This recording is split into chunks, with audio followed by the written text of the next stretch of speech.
வீட்டில் இப்படி சும்மா இருந்தால் எதாவது செய்ய தோண்டிகிட்டே இருக்குங்க. அதுவும் நம்ம குழந்தைங்க லீவில் வீட்டில் இருந்தாங்கன்னா கண்டிப்பாக உங்களுக்கு ஏதாவது செஞ்சு கொடுக்கணும்னு நமக்கு தோணும். ஸோ இன்றைக்கி என்னத்தை செய்யலான்னு கேட்கும்போது சேமியா கேசரி ட்ரை பண்ணேன் அப்படின்னாங்க. ஸோ நான் செஞ்சதே கிடையாது, இதுதான் ஃபர்ஸ்ட் டைம். எப்படி வருதுன்னு தெரியல.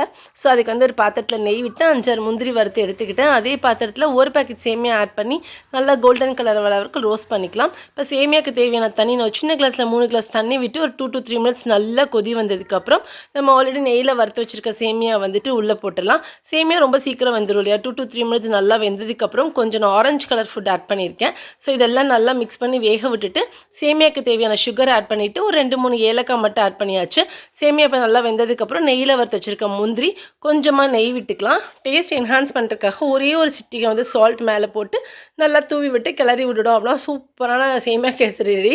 இது எப்படி இருக்குன்னு தெரியல. வீட்டுக்கு உங்களுக்கு கொண்டு போய் கொடுத்து அவங்க என்ன ஃபீட்பேக் சொல்கிறாங்கிறத பார்க்கலாம் வாங்க. இந்தாங்க உங்களுக்கு தான் ஃபஸ்ட்டு.